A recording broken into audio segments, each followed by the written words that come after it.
Hello, and welcome back to Whispers in the Woods, your last resort for horror news, reviews, and sometimes interviews. I'm Emily. I'm Devin. And I'm Tom. Sometimes interviews, this week interviews. This week Yay. interviews. Our very, very first, guys. And I'm so excited for it. I'm so excited. I'm very excited. I'm a little nervous, but I'm very excited. It's going to be great. And I know I say this every week, but this is going to be the best episode yet. We have some great horror news coming up, including an X-Files casting announcement, the Weapons prequel official announcement, Ooh. the announcement of Panos Cosmatos' new film, and also a trailer for Backrooms. Yes, very And then excited. After that, we're going to have a special guest. A Yes. really special guest that I'm Yes. very excited to have on. And this week we're also recording a video. So if you're only listening to this, don't forget to watch the video yes, as well. Exactly. Two new things. Two Yes. new things in one. All at once. So our new guest, our first guest, is going to be Joel MCCARTHY. Mr. RunNGun Mr. himself. RunNGun himself, the longtime organizer of the 48-hour film competition that has been very popular in Vancouver. We've all done it. Yeah. We've all done it. Yeah. It's very fun. It's you get real tired, but you get a really cool film in 48 hours, which Exactly. is a cool opportunity. Mm-hmm. Well, how about we start it up with some horror news, though? Yeah. Let's do it. Okay, so the X-Files, Ryan Coogler's X-Files. We have the official casting announcement. So Himesh Patel, he's the lead actor in a movie called Yesterday, you might know. Oh, yeah. And Yeah. then Danielle Deadwyler from The Woman in the Yard. These two have both been cast. They are the official leads. Ooh. Very cool. Yeah. Very cool. And they have shoes to fill, don't they? Yeah. They sure do. Yes. It's going to be do. great. I'm sending Yes. good vibes. I'm excited. So Zach Kreger and Zach Shields, two Zachs, are going Zach to be writing the Aunt Gladys prequel. Wow. Ooh, I'm excited for That's this. going to be fun. I'm very, very, I have very many excited for questions. this movie. There's no plot details just yet. That's great. All we know is that it's going to be, its working title is Gladys, I love it. which I'm fine with. I hope it I starts hope in the it's 1600s. Exactly you know? what I Me was too. about to Yeah. say. Me too. Very old. Or even witchy older. vibes. Yeah. You know? Yes, because we Yeah. only speculate on how old Gladys really is. It would be Mhm. nice to see some confirmation. Yeah. Yeah, maybe she was friends with Thomason way back Right? in the days. Maybe of she the is witch. Thomason. Yo. Worlds collide. We don't know. Right? We don't Who's to know. say? One little bit of trivia about this. So Zach Shields, who's Mhm. writing this with Zach Kreger, he also wrote Krampus. Ooh. Oh, I love Krampus. He's also in a horror-themed band called Dead Man's Bones with Ryan Gosling. I love that What band. Of the all hell? people. Yes. What? I used is to Ryan listen to it all the Gosling time. Wait, you know in the that? band? Yeah, I used to listen to it all the time throughout university Oh, in that's October. awesome. It's great. Wait, does Ryan Gosling sing in it? Yeah. He does? I didn't know that. Yeah, singing He and has a there's good all the voice, La La instruments. Land. And yeah, it's if you like nice spooky, ooky, not country, but you're definitely wearing a wide brim black hat, suspenders. Like it's a good vibe. Hell yeah. Yeah. Okay. Next up, so Panos Cosmatos, the director of Mandy, Beyond the Black Rainbow, Ooh. among others. His next film is titled Flesh of the Gods. Okay. Oh. Mhm. And this is going to be a period piece set in the 80s. It's starring Kristen Stewart and, what's his name? Wagner Moura, who played Pablo Escobar in Narcos. Okay. Okay. Interesting. Yes, the two of them are playing vampires. Yes. Yes, Devin loves right, it. I'm right. so happy. Uh-huh.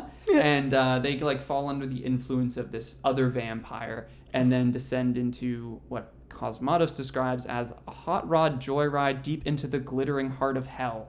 His films Wow. are always kind of batshit crazy. Oh, 100%. Have you seen Mandy? Oh yeah, I've seen Woo! Mandy. Yes. Yes. Good one.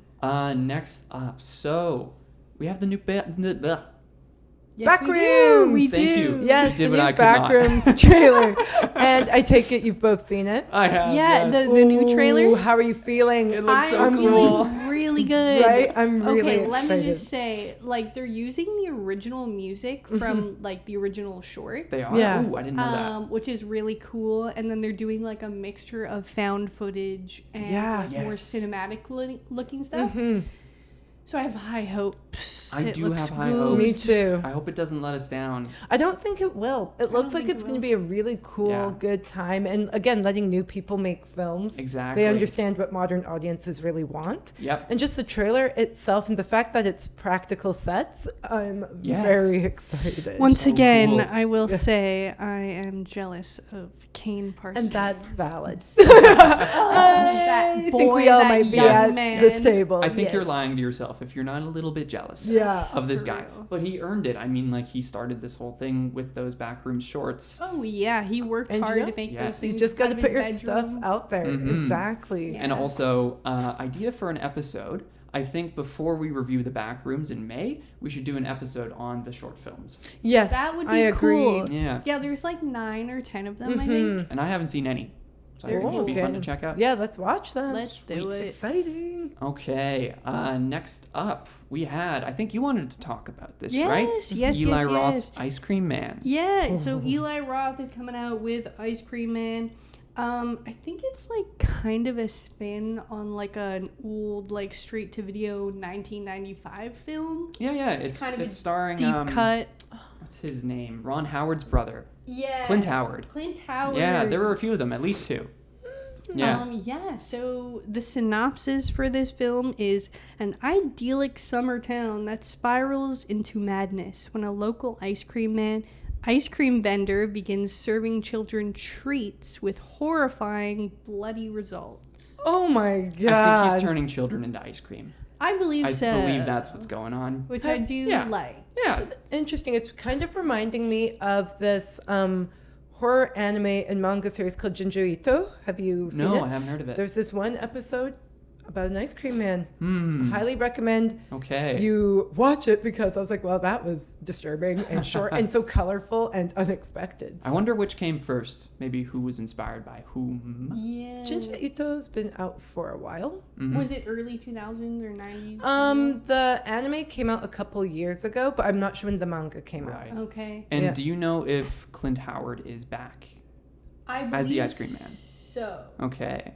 I saw there's a not, like- poster and it wasn't him. Okay. It was a yeah. younger guy. There's not too many details on it right Mhm. now, so I could be wrong. I'm excited. Ice cream based horror. As a lactose Yeah. intolerant person, I love it. Ice cream is horror to you. Yes.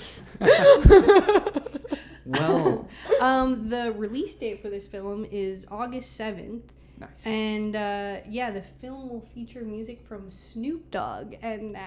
So That's Sweet. unexpected. That is I'm not gonna lie, I unexpected. did not Okay. see that coming. I wonder if Snoop has done another horror movie aside from Bones. I mean, like scored, because he had songs in Bones. yeah, I think Yeah. so. Probably not horror stuff. Mm-hmm. But, Yeah, I wonder if yeah. this is his second horror Oh. appearance. Who The knows? last thing I'll say about this film is Eli Roth himself said that it's his most terrifying and insane project to date. But that's him saying that? That's Interesting. him saying that. I've seen The No. Green Inferno. Hostel So. and I've seen Green Hostel. Inferno Yeah. Scary. and- Yeah.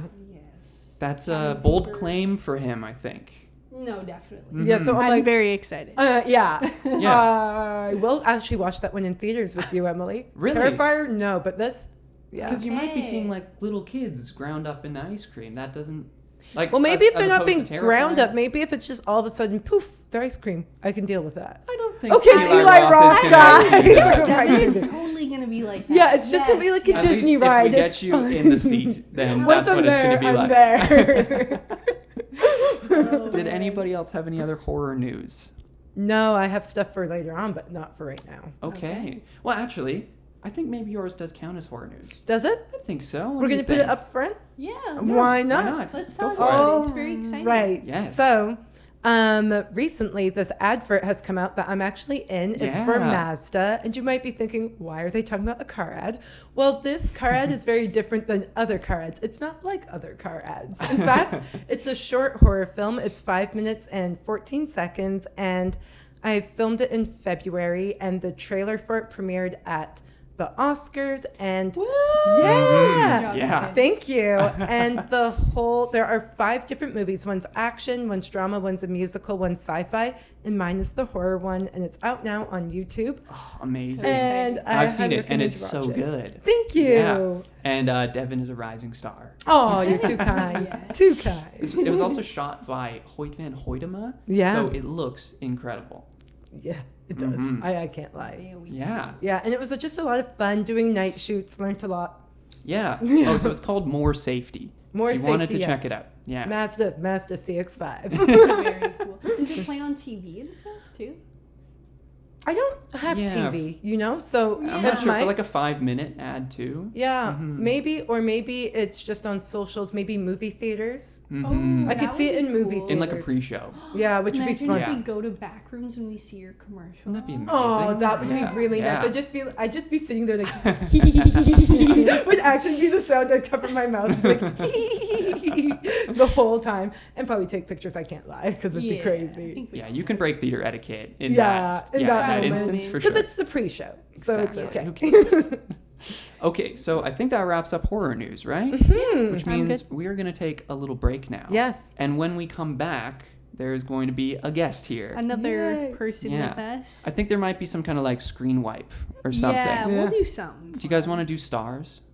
Yeah, like Mhm. sparkles. Stars going like Yeah, I right like across? that. Okay, Mhm. we can do that. Maybe with like a little fun horror. With sound blood. effect. Blood and stars. Blood. Blood and stars. Who knows? Time will tell. All right. See ya in a bit. Okay. Welcome back. Welcome back. We now have our guest with us, Joel McCarthy, Mr. RunNGun himself. Hello, Joel. How you doing? I'm doing all right. I'm doing okay. We're Thanks happy so to much for have being you. here. Yeah, exactly. Okay, well, do we want to just jump right in? Yeah, Might as well. We exactly. kind of were before. Yeah, so. We're mostly talking about found footage films today. Hell Yes. Yeah. Honestly, I've been reflecting, and I think it's like my favorite type of horror film. Sweet. Okay. Awesome. Yeah. Nice. I've But been also- wanting to do this episode for a while, so. Perfect. Totally. Yeah. Yes. But also as like organizer of RunNGun, we definitely have a lot of RunNGun style questions for you too. Yes, we do. Yeah. Yeah. We'll start off with the RunNGun questions. Okay. So, first one is, what's your headspace going into your last year organizing RunNGun? Oh, well, I mean, I don't think I'm like going to be fully cast out to sea when this Okay. but I'm like prematurely casting myself out to sea. I think, I'm excited. It's a weird time because like we're starting to think about like the legacy of RunNGun. What does it continue as? Which is so silly because like it was something that we like kind of half-baked started when we were like in our early 20s. We had no like there was no grandiose thoughts about RunNGun at the time. Like we would, Right. if you would have told me it went more than 3 years at the time, I would have been shocked. Yeah, but it's turned into this huge thing. Gigantic. Yeah. In Vancouver, like. It's been a weird process. So yeah, like we're stepping into our third generation of RunNGun is kind of the way I see it. Okay. Like it started out very punk rock, like basically ran it out of our own bank accounts, and it was like we Yeah. had nothing legit about us. It was just like, hey, I can rent the Rio Theater. Let's do this. That's so cool. And then that was super fun, and we got bigger and bigger and started selling Yeah. out and all that sort of stuff into All that good stuff. into COVID. And then in COVID, we kind of were about to start doing a RunNGun, and then there was kind of some turmoil there and some pressure for us not to do RunNGun from a bunch of people that were concerned. I mean, Yeah. it seemed like it was the end of the world. It's a but- concerning time. But Yeah. people were kind of being like, if you do RunNGun, you're gonna, the world's gonna blow up. You killed us all. So instead of killing your grandmas, we decided to. We did like an off-brand RunNGun thing that I ran out of my house called Vancouver Quarantine Performance Project. A terrible title. Might need an acronym there. It was VQPP it was bad. But it was just kind of something I impulsively started, and then at that point, Sasha, who I kind of just knew through things, she was like, hey, like this looks really cool. Like, can I help you with this? And I'm not one who usually asks for help. I was like, I'm gonna do this. So she helped, and then got us like sponsors and things like that. Nice. And I was like, That's awesome. because like our sponsors for RunNGun before were just like handshake deals of like, hey, can you give us a discount and can you give us a prize? But we never even asked anyone for cash or anything like that. And so we did 2 rounds of VQPP during the pandemic. We did first wave and second wave, which timed the waves of the pandemic. And then at the end, you know, when people were starting to get vaccinated and things were like looking like they were going to open again in 2021, I was like, I kind of want to reboot RunNGun. And at that point, Sasha and I had started dating, and we were like, hey, are we going to do this? Let's do this. And so at that point, we started like hiring more people, making it bigger, becoming a not-for-profit, getting a board, all that sort of stuff, and expanding, and then going into last year's RunNGun, like right before the gala, we went through a breakup, and it was like, which is sorry to hear that. It's all good. So it was kind of this like thing where both of us were kind of looking to pass it off to the next generation, but it was kind of like, your problem now. So I kind of like left holding the bag. She's still like helping with the transition and stuff. So at this point, it's like, it's kind of become something bigger than what I like, what brings my heart joy. It's like a lot of, because you get bigger, there's a lot of like weird fires you're putting out, and like, and you like, you know, before I like post a meme that might be offensive, we're like, what would the board think? Like, what would our sponsors think? Right. And like, if you post that 9/11 meme, you are in this world of trouble. And you're like, well, I want to just be in a world where I can. So I want RunNGun to move on and to keep being, because I think unfortunately we've become like an important staple to a lot of filmmakers. Oh, yeah. Well, definitely to 100%. us. Yeah. Us here? Yeah. Oh shucks. Yeah. So I want that to continue, and like, as much as like I have moments where I'm like, just burn it all down. So I've kind of like, Shits and Giggles has been like my little side project where it's like more what's authentic to myself, and now we're moving on to, so I'm excited. It's a long answer to this question, but I'm excited. This is the third kind of big wave of RunNGun. Yeah. And I'm excited to just like keep, you know, like a curler, just like throwing the rock out.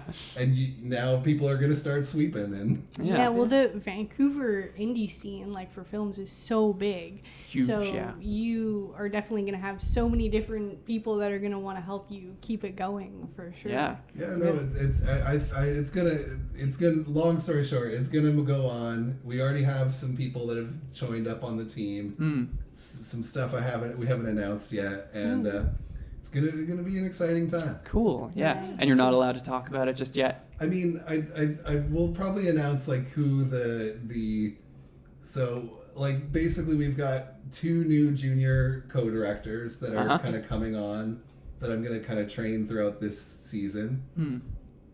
And then, sorry. All good. And then I'm going to, and then we also have a director of show who is Tristan. He's been kind of one of my, basically last year was like finally the year where if I got in a car crash leading up to RunNGun, the show could go on. Okay. And so I was like, okay, like this, he knows the flow of it. We got these new festival directors who kind of run the business side and the hype side and all that sort of stuff. Right. And yeah, I basically got to, you know, I'm still kind of running, I'm the festival director still, but I just got to like start telling people, oh, hey, this is the password to the Gmail. Right. This is where we've hidden the bodies. Get everything lined up. I get you. Yeah. Okay. So I guess, kind of touching on like the future generation of RunNGun, like how do you feel that the Vancouver indie scene has changed over the last little while? It's been, I mean, I've thought about this question because he sent it to me, and I have like a bitter side and a sweet side. Right. We can be bittersweet on the pod. I don't mind. So like, the thing that's exciting is there feels like there's a more coherent indie scene, whereas like before we started RunNGun, I'm not saying RunNGun was the only thing. There's other things that were a part of this. Indie film kind of lived in weird little shadows and stuff like that. There wasn't like a coherent thing that people were kind of coming to, and like it was at a time where like if you were blessed to do a Crazy 8, you had a chance to like showcase your skills. But beyond that, it was like a mix of people not watching each other's stuff and a lot of like we have to support, you know, these cronies who've done their time, and like when you were, you know, a sideshow doing stuff. So I felt like I had done 2 feature films right out of film school, and had been touring around with them. We were having so much like good fortune on the festival circuit. My first feature doc was kind of a festival darling, and we just were getting flown to Maui and all these things that were exciting. Wow. And then at home it was like nothing, not a single door would open, and then we were getting all these like American distributors calling us all the time wanting our film. And it was just like, what the fuck is going on in Vancouver here? And we'd play festivals with these like telefilm films that were like 5 people in the audience, and you like wanted to tear your eyes out. They were just like boring kind of melodramas, and I was just like, what is happening here? So like I just kind of wanted to create something where anyone could just like have a chance to prove themselves, to show what they got, to have people come, etc. But it was just kind of, and so from there, these last few years, there's been other things beyond, like I feel like there's a lot of like indie film meetups and screenings, and it did grow and grow, and I feel like now it's like there's this huge loving community and welcoming to young new people, old new people, etc. We've noticed this wave, like Emily's partner has also been championing the creators meeting up in person to share more, like less scrolling, more in-person meeting. Just last year he did like an event where he kind of rented out a warehouse and then had a bunch of just different like creators and filmmakers come together and just screen their stuff and chat and hang out. Exactly, and that's what it's all about. And then the pessimistic side to this is I feel like it's really cool how many people have gone on to do features, to grow in a lot of creative ways, but I feel like the economic side of the indie film industry has not improved. And like I feel like every year everyone is, because of the cost of living, which is insane here, because of, you know, a number of factors of there's like less grants and support than there was when I was like getting started. So I feel like it's sad because there's so many great creative people, and so much of our energy is built around like, how do I pay rent this month? How do I feed myself? How do I feed my child or whatever? So, you know, it's nice that we can all get together, but it's tough, and like it's hard because we have our competition. We need to sell tickets to survive. We need to sell registration, and it's tough because I know that everyone's purse strings get tighter and tighter each year. I personally feel that. I'm making a short film right now, and the budget's pretty tight for it, so I've started a Kickstarter. I'm gonna post that sometime this week. But we're gonna share it. Yes, thank you. But just kind of any way that you can get money for a film these days is nice. Well, what else do we have? Okay, the next question is one of my personal questions that I put on here. Whatever happened to Blood and Guts? And maybe will we see a return? I mean, I've been very open with like whoever wants to like take on Blood and Guts. I'm like happy to support and champion, because it wasn't a bad idea or anything. The thing was, we started Blood and Guts around the 3rd year after we did 3. Like the 3rd year of RunNGun, it sold out really fast, and it became this whole thing that it was like, oh shit, we've kind of become too big. Our first kind of time where we hit that, because the first 2 years we were just young and scrappy, and like we couldn't fill the Rio, and then all of a sudden it's like, oh, we sold out, and we sold out this, and we maxed out our teams, like what's gonna go? And so the idea was like, instead of making RunNGun bigger, why don't we create like a small little RunNGun niche, little horror niche one? Because like who's it's not going to get the same level of support as RunNGun, whatever. And then like, boom, it was just as big. And wow, really? And Vancouver loves horror. They do. Good for us. It was one of those, you build it, they come. It was the easiest like launchable competition we did. So we did RunNGun again, then we did Blood and Guts again, and it also that Blood and Guts is the first time we moved to 3 screenings.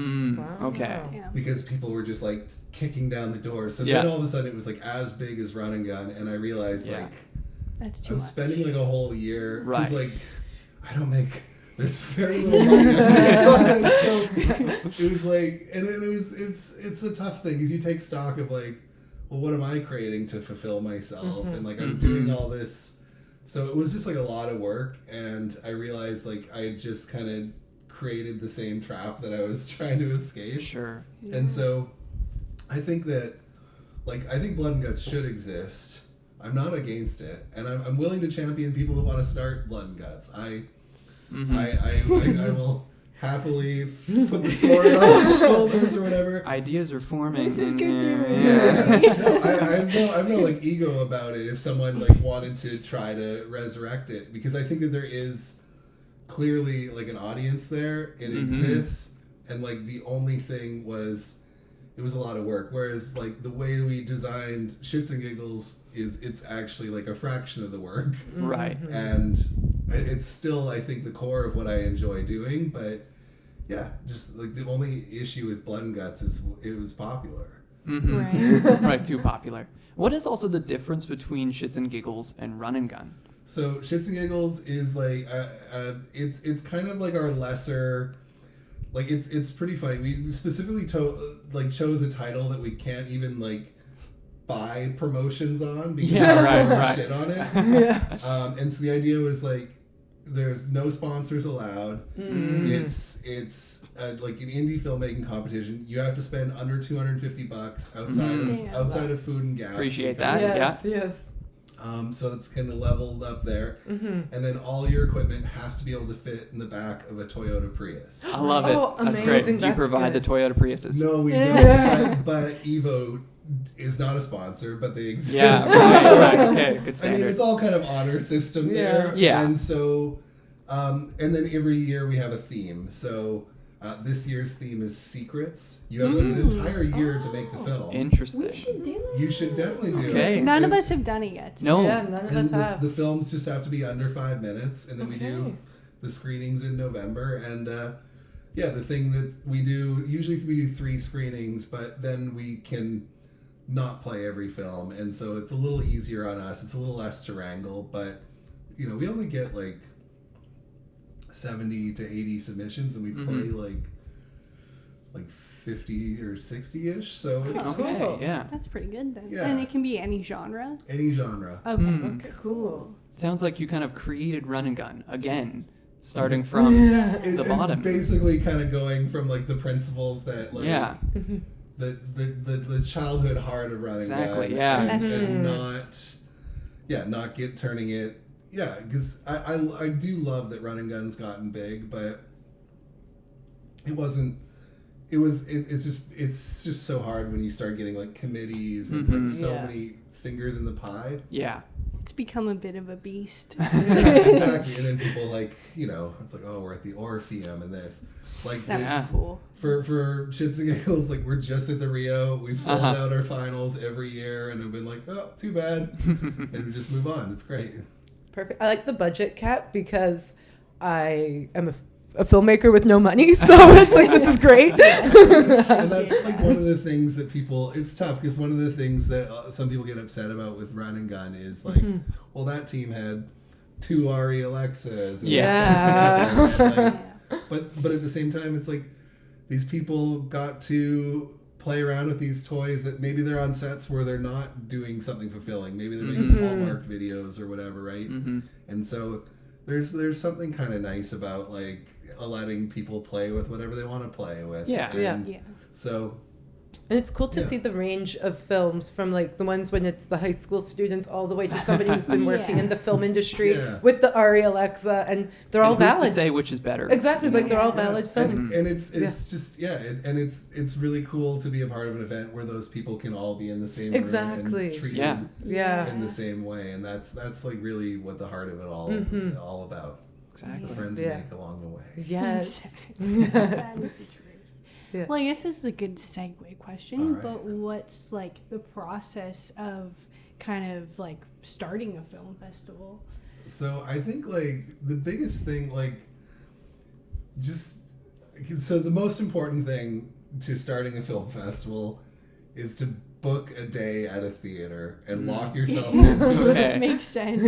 because then everything is like, oh shit, there's that deadline. It's coming, right? So I think that's like, once you do that, get a little delusional and just go for it, right? Like it's one of those, if you build it, they'll come things. And, Right. You know, your first year you might not, you might just barely break even or something like that, but I feel like there is like that support there and what have you. And like I've been, you know, talking today, like the Smashed Potato Kids Sketchfest just finished their entries, and like all they had to do was like, we're gonna do this. This is the day on the calendar. This is the day the films are due, and it all kind of just magically came that way. But yeah, it's interesting. Like the first year we started RunNGun, we did way more obsessive promo. We worked way harder promoting the event. Yeah. Because we're like, no one knows anything. We printed things out, went to every film event and what have you. And then now it's like, I don't even think we've really done any promos about registration. It kind of promotes itself. People know it's on 420 at midnight. Yeah. It's been that way since the beginning, and Everyone's in the routine now. Definitely. Oh, it's RunNGun season.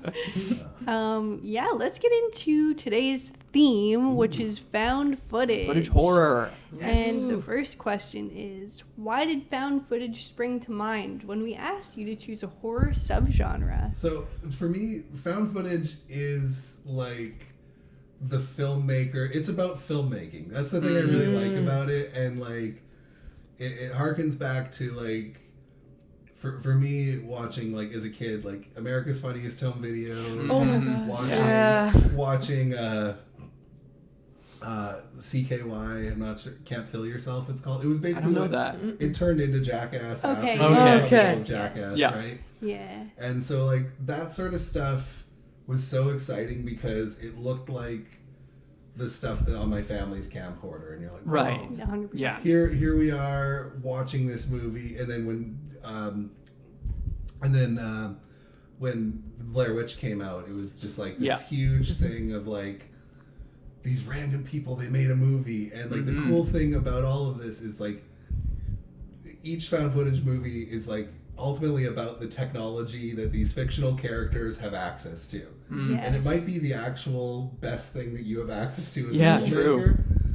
Or it might not be. And there's like something really interesting about, you know, this, how they use the technology and justify why they're shooting and stuff like that. But I think, so I watched one of the Paranormal Activities last night, and I was just like, I was legitimately terrified, and I was like, why? Oh yeah, those hold up. Because I don't get scared very easily in films, and I'm always trying to break down, how did they shoot this? Oh, that's an interesting way to light it. And like, I'll still enjoy them. And like, you know, in the theaters, there's very few films that have like legitimately scared me in the last like 15 years. But yeah, I was last night watching the Marked Ones Paranormal Activity, and That's a good one. There's a lot of moments where I'm like, oh shit. And it's so interesting, and the limitations of like the camera that the fake camera they're using has like terrible low lights, so you're looking in this like blackish blob for movement and stuff like that. And so like just in general, I love how it's like telling, and like so with Blair Witch Project, it was like one of the cameras could record audio, the other couldn't. One was film, one was video, and like it's so filmmakery and like so, you know exactly how they're making it, and like with that one, it's like the blacks on those cameras was so bad, so everything is just so dark. Yeah. You can barely see some of the most pivotal moments you can see. Yeah. And you're terrified because you're like in that moment, and there's something just so magically equalizing with found footage films where you're like, wow, this could be made for $1 million. It could also be made for 10,000.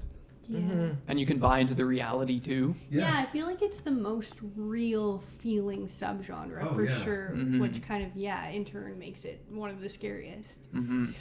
Yeah, and I just love when they give you a little, like, stuff about the tech, too. Like, I'll get into it with Paranormal Activity 3, but even, like, with the one last night, like, the guy also gave him a GoPro, and he, like, dangled it down a vent and connected it to a TV. And I'm like, this is...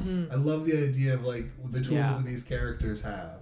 Are the same tools that you've used yourself, too, I'm sure. Yeah. Yeah. And ones that I would overlook, like... Right. You know, because now I have access to fancier cameras than, like, my mom's old camcorder. Yeah. Which is what I, like, started on, but, like, some of the things that you can shoot with those old camcorders might feel more lifelike and more real and more creepy than having all the 6K. Yeah, exactly. I can't think of a big budget found footage movie. Like, No, I'm just sure... The remake of Blair Witch. I saw that There's in a remake? theaters. Yeah, they have, like, drones in it and stuff. Yeah. That one. Cloverfield was huge. Oh, yeah. That one came out when I was working in a movie theater, and it was the first time we had dealt with, like, mass people puking in the theater. Oh, damn. It's motion nauseating. sickness, right? Yeah. Yeah. Right. Yeah, so... I am people. I just remember over the walkie-talkies we would hear either Code Green or Protein Spill in Theater 9 or whatever. Protein So there's definitely some shortfalls to it, but yeah, that one was like J.J. Abrams. It was huge. Right. What was that one with those? I guess it's the one with those like 3 boys who get superpowers. Oh yeah, the teenagers and they can Chronicle. Yeah. Yeah. There's a few, and even like a lot of the Paranormal Activities are over $1 million budget now. Yeah. Except for that first one. Yeah, it was 10 grand. Yeah, Yeah. Crazy 15 grand or something. It's awesome. But yeah, when I was asking you kind of about which found footage films were your favorite, you immediately said Paranormal Activity 3. Paranormal Activity 3. Why? Okay, so like I think like one of the things, and I dealt with this in the marked ones, is like when you watch a found footage film, you want to feel like it's not bullshit that they're filming, right? Like when it feels like, why are they filming this? Whatever, right? But I love the justification of like, it's this wedding videographer, so he's got all this gear, because it takes place in the 80s, and we're using, they're faking out the 80s technology, like they're putting a smaller camera inside like a fake box and stuff like that for the mirror shots. But they're using what they have, and it's really about that process. So there's this moment where, the guy wants to keep a camera going on where he can see the kitchen and see the living room, but he only has 2 cameras, which already the idea of this guy who has a wedding videography business having 2 cameras, it makes sense. It checks out. I don't go, I don't know. I've got more than 2 cameras. I do, and so he like cuts off the top of his fan. He mounts the camera onto this oscillating fan. And it is the scariest thing I've ever seen, because you have this camera that's slowly going over, and you go, oh my God, something terrifying is happening in the kitchen. Oh my God. And then the camera goes away, and you're like, go back. Oh, that sounds cool. And it like that alone, that gag was just, I just the feeling I had watching Paranormal Activity 3 in the theater was the whole time I was like, please end soon. I'm so scared. And awesome. Cool. Most of the things that are good in that, most of the best moments are moments where like almost nothing happens. It's all bomb theory. Yeah. Right. Yeah. I think there's one moment in the film where it has to do with like Toby, and one of the little girls is playing in that little like creepy closet. Little door. That was the scariest thing for me. It like slammed shut at one point, and the little girl's like stuck in there banging on the door. And then the kid's like talking into the door. Yeah, the other thing I love about Paranormal Activity 3 and the first few is, those wide frames where you see like a door, a closet, under the bed. You see all these different vantage points, and they'll fast forward for hours, or they'll show you a clip for like a whole 15 seconds. And the cool thing is like you as an audience member become the director, and you're looking that usually a director would be like, oh, let's show this closet, let's show this, let's show that. Right. It's like we're gonna show you everything, and we're gonna have almost nothing happening in the frame, and you're just gonna be looking at these things. Or you see like a kid playing in bed. Sorry. But you see that little door like open a crack, and you're just like, whoa. So it's just like a mix of that stuff, a mix of like how well they justified the technology. I felt like that film just had no moments of like, why are they filming this? Like we already know he's kind of investigating some paranormal stuff there, and it's like, this guy's a fucking nerd. There's cameras there. And I love the way they lampshaded in the first one, asking Mika, why are you filming this? Why are you filming this? His own pride. Speaking about Mika, this is kind of a funny question. Do you hate Mika as much as we all do? I feel like you need to. I feel like horror is one of like the great genres where you don't have to like the characters. The vessel of it is. I find he's like annoying, and I don't want to spoil I don't like that he has a random cameo at the end of the marked ones. Yeah. The last minute of the marked ones, I'm just gonna pretend never existed. I have questions. Hopefully you've forgotten the last minute, because I just think it was silly. But yeah, I'm annoyed by him, but I'm okay. I kind of just get annoyed when like new filmmakers like read Save the Cat, and they just try to make these uninteresting characters who are like, oh, they're nice or whatever. And this guy's like, he's annoying. I don't like him. I mean, we just had our worst boyfriends episode, and he made it to the very end just from how annoyed we were by him.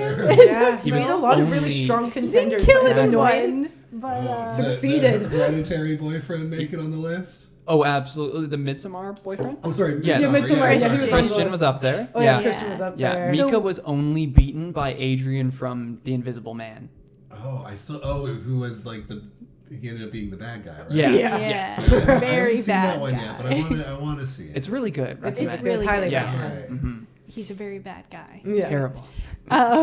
So out of the entire franchise, how would you kind of rate all the Paranormal Activity? Okay, so I've only seen 5 of them. That's okay. There's 2 I haven't There's so seen. many. So the GOAT, Paranormal Activity 3.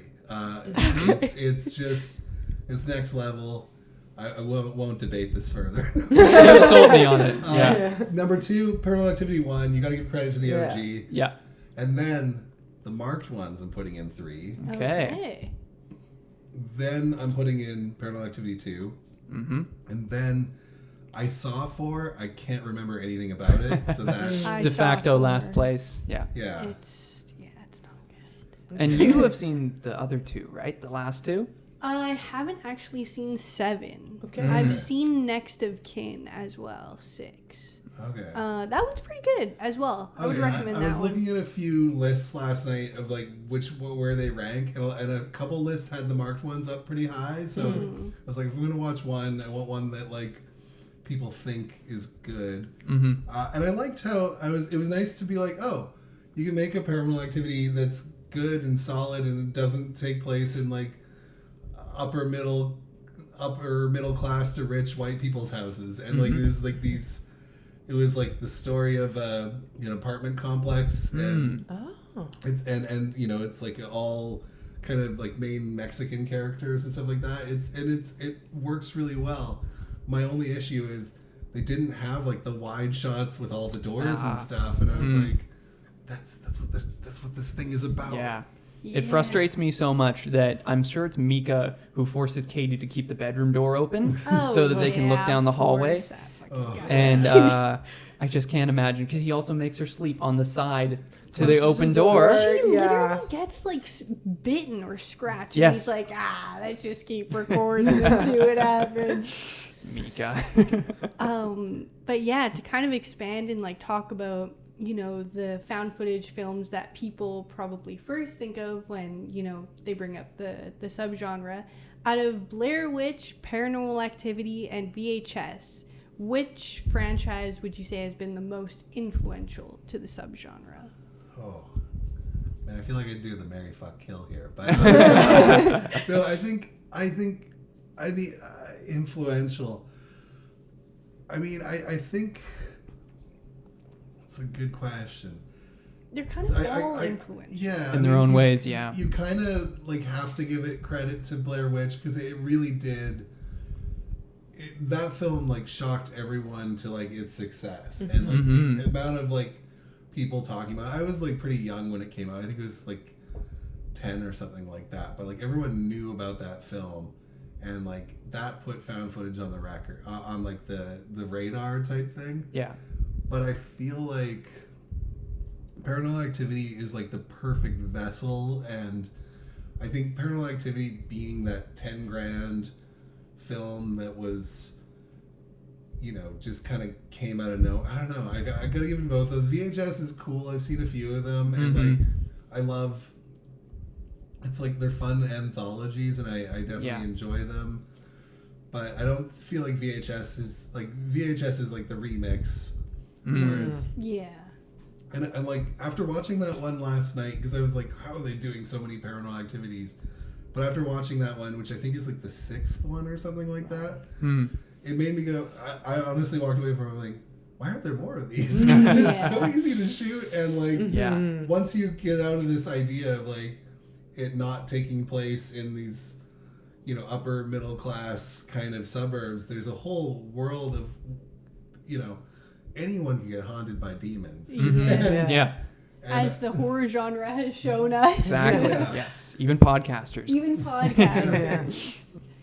I mean, that kind of segues into the next question. Perfectly, yeah. Have you seen Undertone? No, I saw the trailer. Have you seen it? Yes, we saw it. We reviewed it. It's really good. Yeah, Okay. it's funny. You were talking just a minute ago about a theater experience you couldn't wait to end, and that was me during Undertone.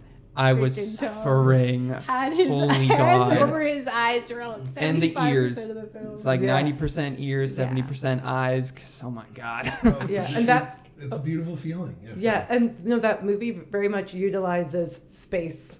Yeah. There's a lot of like, oh gosh, wide. We're shooting down a shots. hallway, and what's going to appear down there? Very Paranormal Activity-esque, for sure.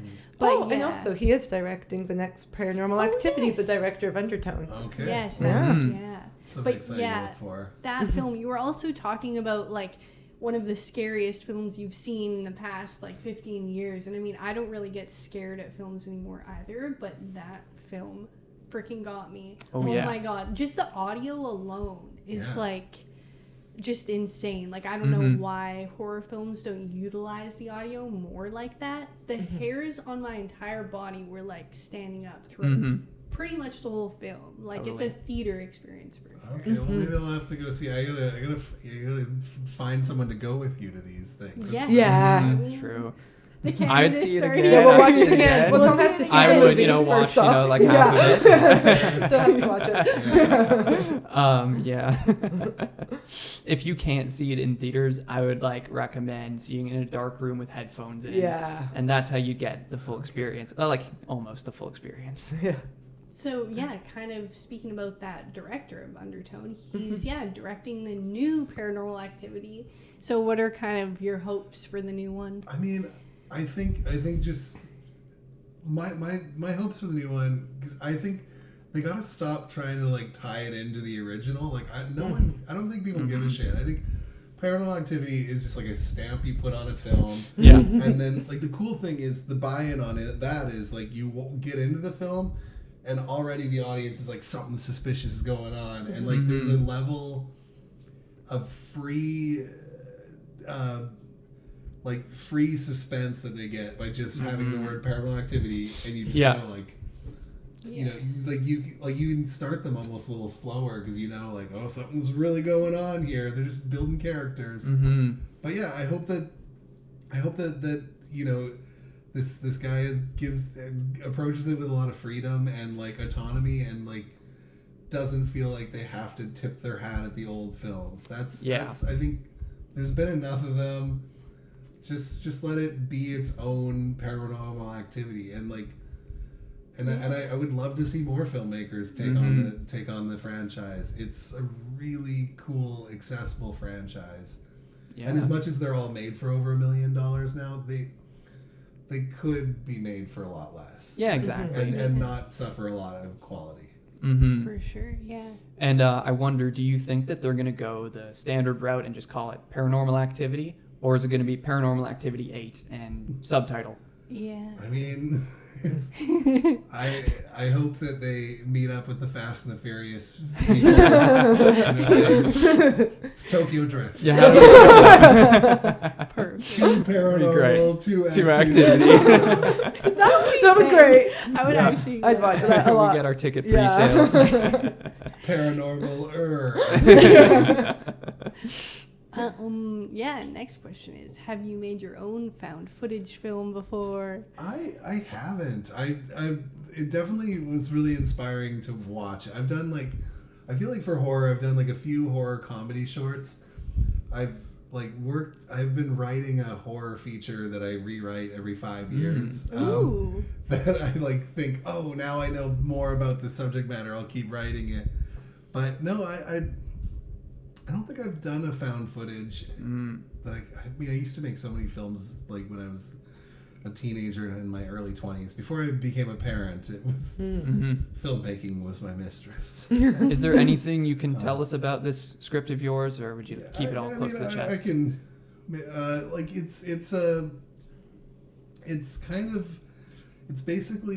it's a horror comedy that is kind of like this world where almost zombie rules in a way, but those who get infected rapidly age younger and become vicious buttons.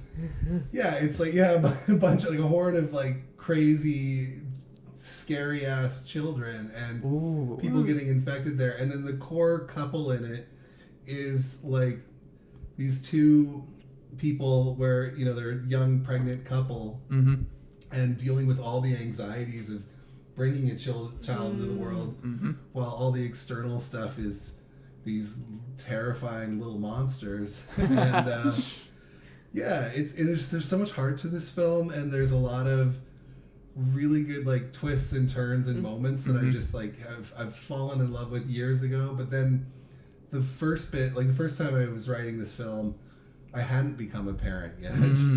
And so I had, your different perspective, and then I tried to rewrite it a few years, right when my son was just getting born, and I felt like I had all this new perspective and stuff like that. And now I'm I've got more perspective on things and what's interesting. So I've been dabbling at rewriting, page one rewrite each time. But I have certain scenes that I I'm so obsessed with and characters that I so there's certain things that stay the same, but I'm my voice has changed, etc.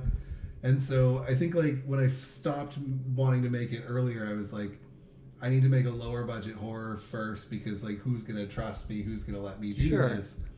And then now I'm gone full circle. We're fuck it, we ball. That's I like it. I love that concept too. It sounds like a great way to utilize the creepy horror movie child, Yes. the Grady twins. Would you have your kid in it? Oh, you'd probably get involved for sure. Depends what age he is by the time I finish it. But the first draft of it, I was so jazzed on where it was going, all that sort of stuff. And then The Last of Us came out, and I played the game, and the end was the end I had cooked up. And I thought it was so crazy.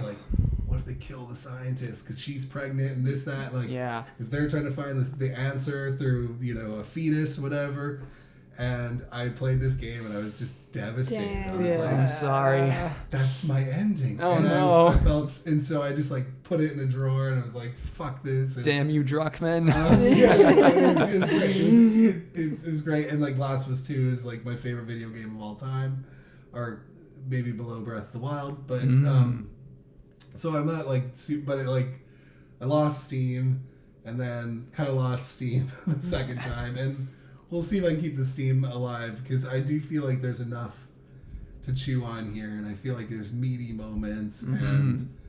and yeah, I just think that there's a lot that, you know, the fear of how a child is going to change your life Mm-hmm. in a world where children are fucking just murdering people.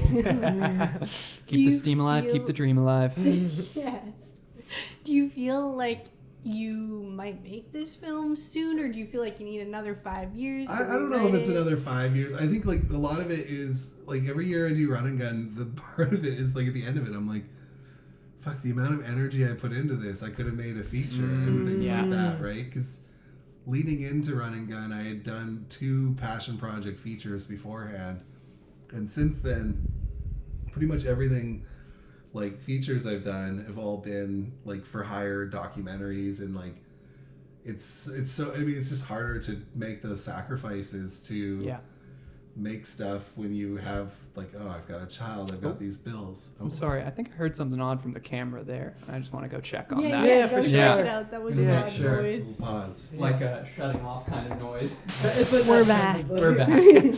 So perhaps this is my like retirement from RunNGun project. Yeah. Cool. Okay. Well, I think it's a very interesting subject matter because it just touches on so many themes, like people with anxiety of having children due to the environment, climate change, financially. There's so many reasons. So it's a Yeah. very fascinating concept. Yeah, and that's why like it's kept sticking with me over the years, where like I haven't fully abandoned this film, but I did lick the wounds of someone did my ending, and now Yeah. I don't feel brilliant anymore. Blah blah blah. I feel like I've definitely had that happen before. When writing things, you see something on TV and you're like, damn, I can't put it in anymore. When did you start the film? Like writing the film? Writing that, Yeah. I feel like I was probably. I think it was after my first narrative feature. I was kind of like I was on the festival circuit, and I'm just paranoid. yeah, and people kept asking like, hey, you know, we really are looking for any kind of genre films, horror films. Like that's what all the distributors were hungry for at the time. Do you have anything? And I kind of, my friend and I had like had a conversation about this idea at one point, and I was like, I think there's something here. And so yeah, it's been like sitting on a shelf for like 15 years. Damn. But Cool. maybe one day, and then you can look back at this and be like, ah. We get to read that guy. Yeah. Yeah. Famous It was for the there. film. Yeah. And I kind of just want to like open the floor to like any other found footage films throughout the years that have kind of like excite you or have inspired you in any sort of way. Okay. I mean, it's so interesting because like the line between found footage and mockumentary, I feel, is like an Yeah. invisible line. I guess it's found footage is generally like a horror framing, and but I'm just trying to think. I mean, I really did like what's the one I talked about, the J.J. Abrams one, when Cloverfield. that one, Cloverfield. was cool to see that you could do like the big epic one. But yeah, I feel, and like Rack, and like, you know, Rack. my Love friend, Rack. my friend Gigi got to direct one of the VHSs. Yes. Oh, that's so Gigi cool. Cabrera. Yeah, yeah. Awesome. Yeah, and so that was like really cool to go to the preview of that. Like I do love the genre, and I feel like it generally terrifies me. I need to be more made aware of like what's coming out and stuff like that. I realize like a lot of my references of what found footage horror is old, but I think also a part of that is it is like challenging now, because if you're not doing like a period piece, the technology is different in a way. Like the thing that I like about like of shooting on tape is like you hit play and it like plays through all these things. I mean, they do so much edits and stuff like that. Whereas like realistically, and this is like the only genre that I'll like say this about, is like the truthful found footage horror right now realistically should be a vertical TikTok series. It's true. Yeah. It's true. Because most people like, That's and how you the thing is, film. we can all be shooting 4K, but I think like this idea of what people shoot on their phones like that, and people are filming stuff more all the time. Like the big thing with, you watch older found footage, like oh my gosh, you have a camera? What's going on with that camera? Yeah. Whereas like seeing, someone with it. So I really think that Paranormal Activity would work well as a vertical found footage series. And it's like one of the few that I wouldn't be upset if they move that direction. Yeah. Because I think that is authentically where found footage would be today. Yeah, it makes sense for right now, for sure. There was that film Spree. That was somewhat vertical, wasn't it? Yeah, so some of it Trailblazer. was vertical, like kind of on a phone, like dash cam vibes. Oh, cool. It's pretty fun. It's with Joe Keery. Yeah. Okay, I'll have to take a look at that. I also like the American Vandal series. Yeah. I love that show. Huge so soft. I know it's not horror at all, but I loved how they used a mix of like found footage and stuff like that. All the vertical stuff in there was brilliant. I just have so much love for that series. Totally. It's a good one. It's about the technology. Yes. I think my favorite's probably, I know you didn't like it so much, but Grave Encounters. That was Have you fun. seen Grave I've never seen it. I'll have to. You've got to watch Grave Encounters. It was filmed at Riverview in Poco. With a modest Canadian budget, but it's super effective. Okay, it's well, really cool. I think I knew some people who worked on it. I just have never seen it. Grave Encounters. Yeah. What about you guys? Do you guys have a favorite? I recently watched As Above, So Below, and loved it. I might be stealing yours here, That Deb. was my favorite. That's okay. We can share. Let's share. I do not own this movie. More people that like it, the better, in my opinion. Because when it came out, it was kind of at the end of a bunch of found footage movies, so it didn't get as much buzz that it rightfully deserves. Because it's a great film. Okay. Yeah. The French, like the Paris catacombs. Yeah. are Such a And cool it was actually setting. filmed So in the spooky. catacombs. What? Okay, Yes. that Which- sounds terrifying. Yeah, exactly. Because I'm like, it's- just claustrophobic. Wise? No way. It's Old scary, bones. but it's kind of like popcorn scary Oh, to me. Yeah, You just and have it's a good time. beautiful. And once you clue in what story it is, you're like, oh, they're doing that. Yeah, it's very fun. cool when you kind of get the swamp The shoe there. drops, yeah. Yeah, it's really good. Very entertaining. Okay, I'll have to give it now I've got two great You're recommendations. gonna have so many movie suggestions by the end of Yeah. Just need someone to hold my hand. We'll hold your hand. With you. Oh, this is kind of an off-the-cuff question, but do you watch horror movies with your son?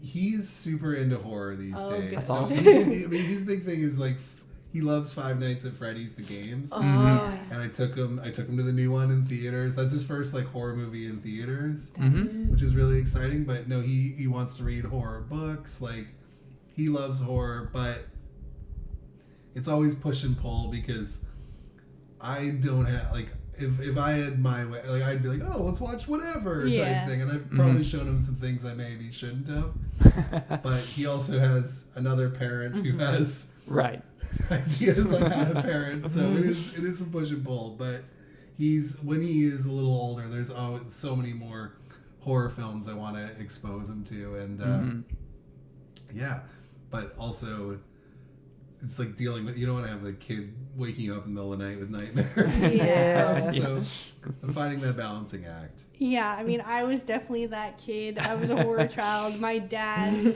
was also a kid when he had me, but he was just, showing me Saw and whatever else I shouldn't be watching at like 6, 7 years old. So I'm very much like a product of my childhood. It's great. And like I had my friend across the street from me, this is real sad, but his mom died when we were quite young, and his dad had to work all the time, but would let us go to the video store and would rent anything. And we we would go to the horror section and we'd get like every like Friday the 13th, the Freddy Krueger films, Nightmare on Elm Street, like all the horror movies. Yeah. And like a lot of it was we just wanted to see which ones had boobs, but Of course.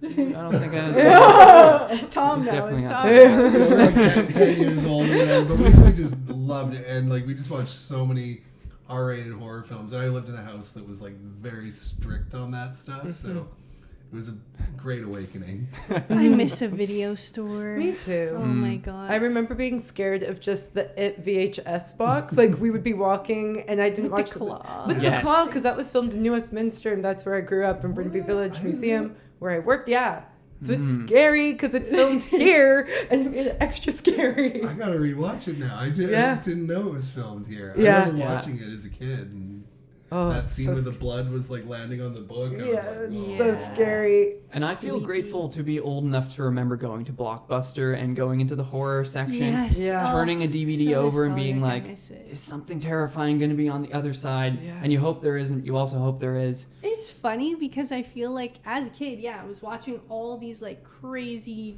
scary films, the scariest films ever. But the horror movie cover that got me the most was Chucky for some reason. Really? Ooh. I don't know why. I get it. Your toy Yeah, coming I'd alive see to that kill you? run. That's scary.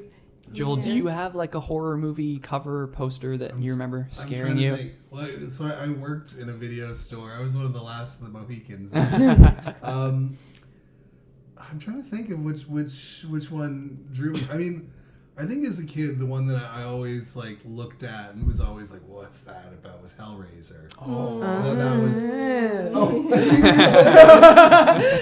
Sorry. I just was like the image of nails coming out of the head Yeah. was just like, what's that all about? And Yeah. I've actually never seen it. Oh. But- Really? Neither have I. Oh. This is Emily's shirt. I can't lie. Okay. It's more interesting, I think, than you'd think. Okay. The special effects are so beautiful. Yeah. So I'll have to watch it. really good. Like I didn't watch The Thing till like a year ago, and I was like, Wow. this movie is Ow. incredible. Yeah. I watched They Live right now. Yeah. It's like Yeah. a double Nice. feature. Have you seen Big Trouble in Little China, Carpenter? Yes, I have. That's a fun He's one. put on the video store. Oh, so good. Yeah, that kind of concludes the questions for the subgenre theme. Kind of going into our conclusion, how do you see the found footage subgenre changing in the next decade? Well, as I was kind of saying, I feel like it's the genre that vertical makes the most sense for, Yeah. Mm-hmm. and They'll just have to turn the theaters on their side. Narrow well, theaters. it's how you experience it and stuff like that. I don't know. I'm sure that there is a lot of vertical horror that's amazing right now, Mm-hmm. but I think that like I mean, as long as we have evolving technology and people have interesting ways to use it, I think that the sky's the limit for found footage because everyone has a 4K camera in your pocket. Mm-hmm. The only bad thing is watching these paranormal activities and stuff like that is like, I don't think they work as well in 4K. Like True, yeah. You kind of need some Need the shittiness grain, to it. yeah. So, Yeah. For sure. so we'll see where it goes, but it's hard to not look at attacking a found footage film and being like, it takes place in 2010. And Right. like, then you just open Yeah. up that door because the technology was, pre-2010 is like a lot more Mm-hmm. interesting for the genre. But I Yeah. feel like the sky's the limit. And films like Searching and stuff like that, yes. like That was a good one. do it in a whole different way. And like, I think there's a lot of opportunities there. Found footage is Cool. not going to die, but it is the medium of poor filmmakers. Yeah. Yeah, it's interesting our to medium. think about it. If it is, I need to make one. But it's interesting to think about it kind of shot on vertical. Would that mean that there's more like short form kind of And found then the footage? space That'd in be cool. between. It'd Yeah. be interesting. Yeah. How do you like screen it, really?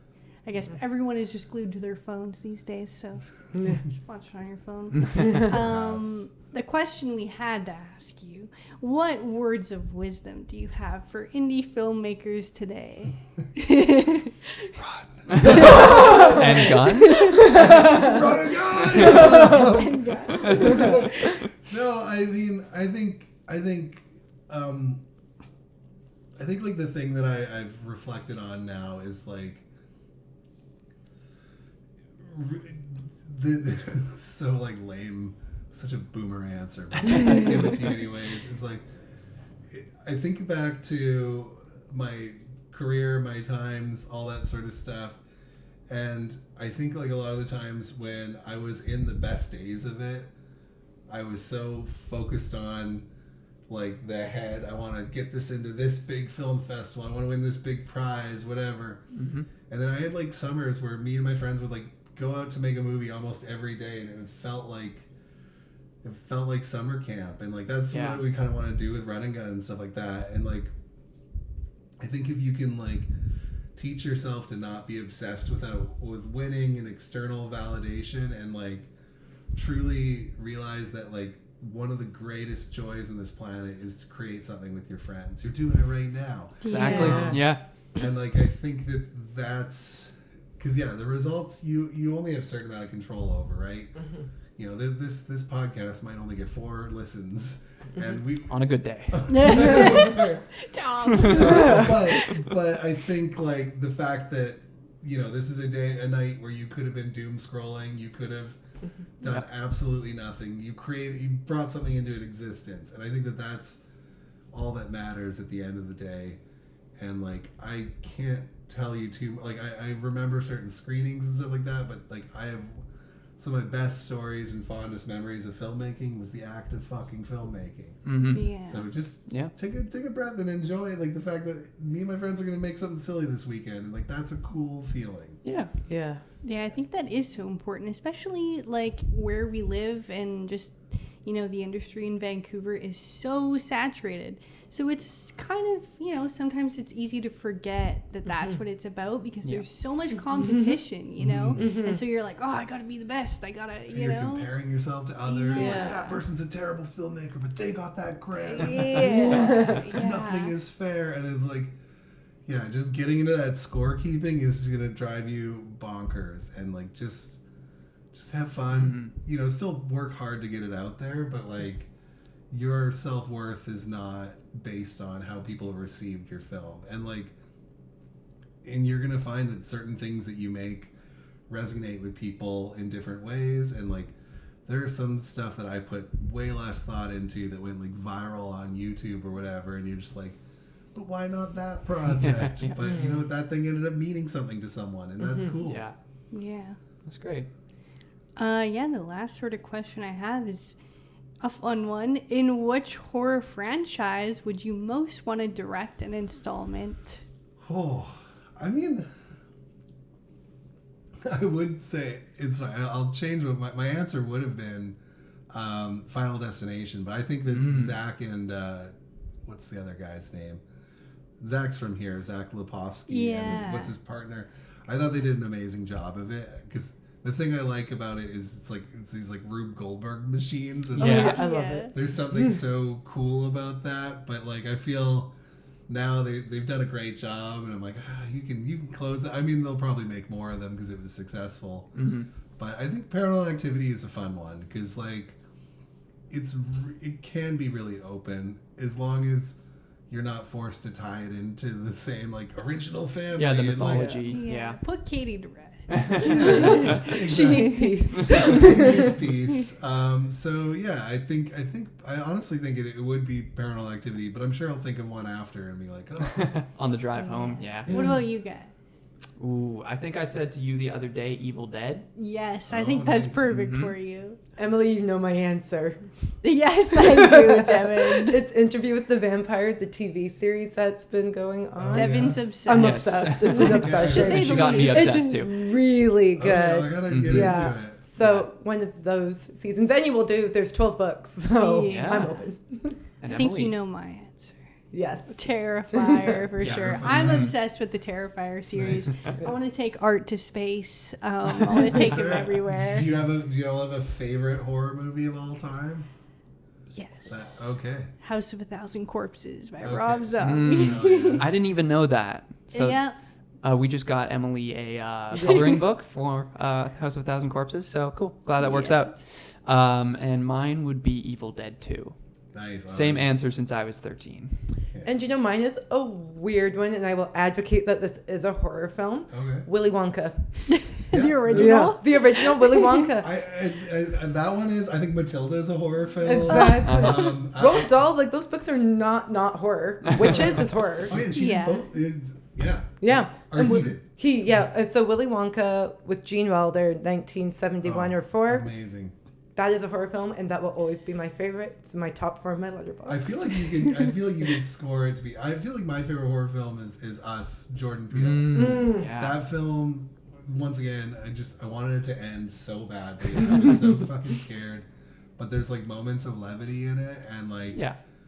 And I just like could not stop thinking about that film for months after I saw it. I've seen it only twice, but I just like. You liked it better than Get Out? I did. I think like I mean I liked Get Out. Don't get me wrong, but I think like I saw Get Out when everyone was like, "This is the movie that'll change." I think Get Out like. I feel like if Get Out came out this year, it would have won like all the Academy Awards because I think the bar was lower this year for things. I think Get Out deserves all its laurels, but I feel like and more. Yeah, I went to Us like the week it opened. I had not big expectations, and I just was like, something about doppelgangers is so scary, and I just for real, yeah. It's just masterful filmmaking, and I just was like. I just was obsessed. I just was like, it's a 5 out of 5 film. Sweet. It's perfect. Did you like Nope? I had fun watching it. I didn't think it worked in the same way. Yeah. But it's a tough pressure when you're the hot filmmaker in town. Like the barbarian / weapons guy, Zach Krieger. Everyone's named Zach now. All the directors. Like he's got a big uphill battle for his next film because it's like Resident Evil. Is that what he's doing next? Yep. Yeah, he's doing a new one. Now he's got to appease fans. Yeah. Yeah. I used to watch The Whitest Kids You Know is what I know him from. And I'm like, what? That guy? The Grapist guy? But it's exciting to see it's exciting to see so many comedy icons dominating horror now. Like it's all about reaction from an audience. Right. Yeah, it's kind of like there's, really a parallel with comedy and horror. You're trying to get a visceral reaction out of someone, either screaming or laughing. So, I think, like, comedians doing horror makes sense in a weird way. Yeah. Well, guys, should we move it on to the final segment of the show? Yeah. Okay. So our last segment is called Who, What, Watch, Read, When, When. This is the segment of the show where we get to talk about whatever we're watching, reading, doing in the horror genre. Oh. And maybe we should throw it to you if you're ready, or whatever you're enjoying. I mean, right now I'm watching Invincible, and that's not really horror, but it's definitely pretty gory. Yeah. Oh my pretty gosh, gorifying. That last one I watched with my son was like, that's the most graphic scene I've seen in a long time. What is it?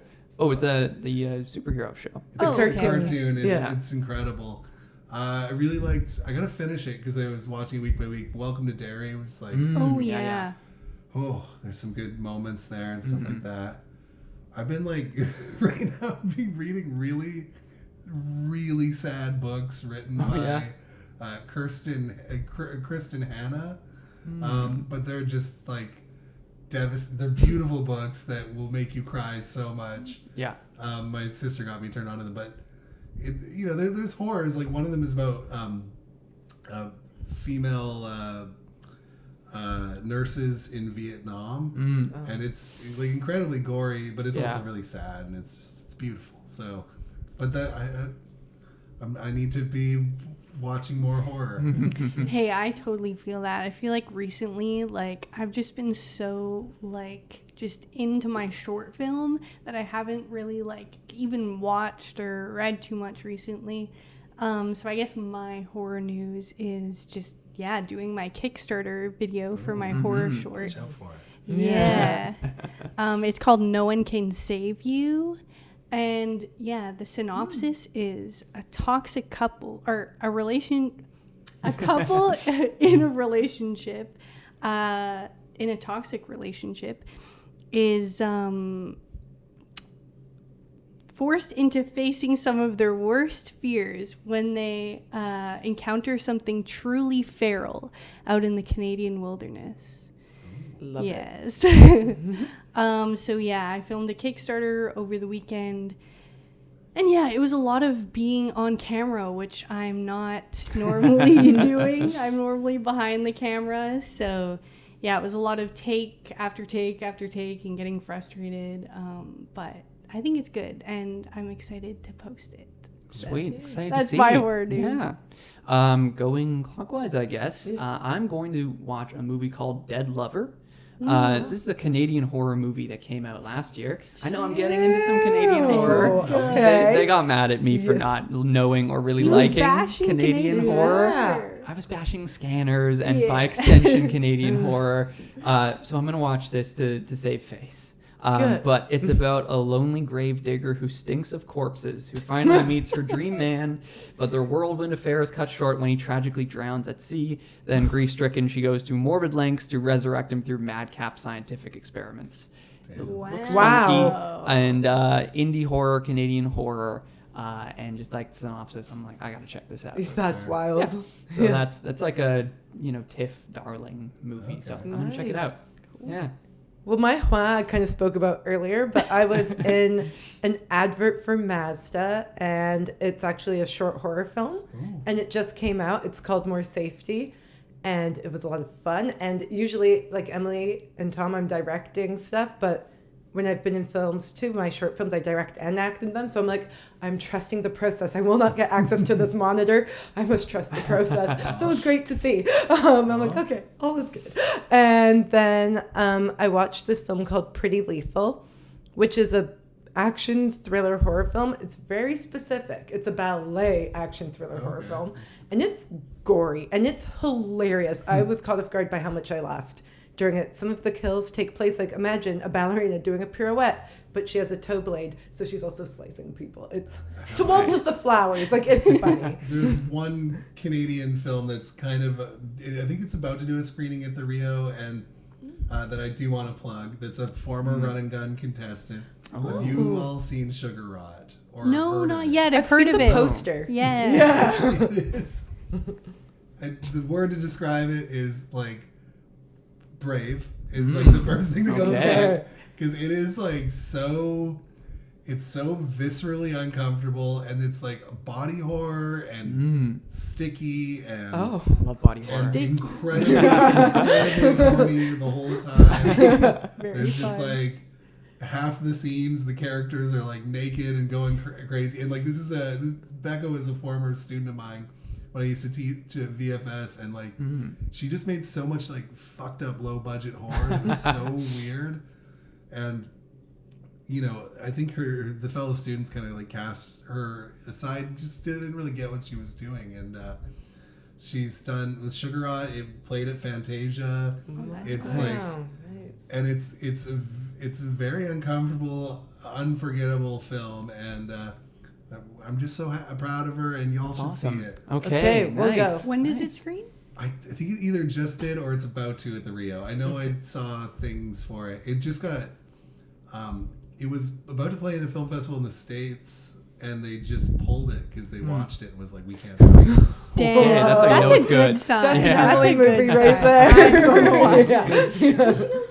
I'd Yeah. love Yeah, to. we should. Yeah. Yeah, it's like a little softcore porny, but it reminds me of like trauma films, and like Okay. Nice. it's just so like, it's just so gloves off. There's clearly Okay. no one saying what she can and cannot make. Gotcha. I love that. And like she just did not give a fuck about anyone, and made this film that like, if you go on like the letterboxes, people either like love it or are so angry at this film. There's no in between. Those She's are the making types people of feel film- emotions. Yeah, the types of films I want to make. Yeah. So I look up to that. Well, guys, I guess it's time to wrap up the show. Yes. We usually wrap it up by letting people know where they can find us on social media. So if you wanted to give shout outs to your Plug own. yourself. Okay, do. I mean, RunNGun or Joel McCarthy. I'm on most of those things as Yeah. that. Eventually, I'm gonna have to give up the RunNGun social media account. So, I guess Joel McCarthy and Shits and Giggles. If I'm hopefully gonna keep running that. Great. Cool. Run Okay. away with it. I am at Emily.English_ on Instagram and at HorrorHo on YouTube. And I'm at Thomas N. Jackson 2002 on Instagram and Thomas N. Jackson on Letterboxd. And I'm Devin Ellis-Durity on Instagram, Devin Ellis-Durity on YouTube, or Devin Ellis-Durity. I don't really check, but I'm the only one in the world. And then Devin Ellis-Durity on Letterboxd as well. Also, you can find this show, Whispers in the Woods Pod, on Instagram. If you wanted to give us like an episode suggestion, review, just want to say hi, please do. Yeah, and Joel, thank you so much Yes, for thank you being for here coming. and doing this. Thank you for having RunNGun because that's how I met these two. Yeah, Yes. that's how we all met. That, Yeah. I mean, you kind of like helped us start the podcast. Yeah. Yeah. 'cause- You're the reason we are here. Well, now, Yeah. To you. Yeah, now you guys are gonna do Blood Guts. That's Yeah. Why not? Sounds Why like not? fun. Yay, thank you. Oh yes, Awesome. so that's about it then. Yeah. Right.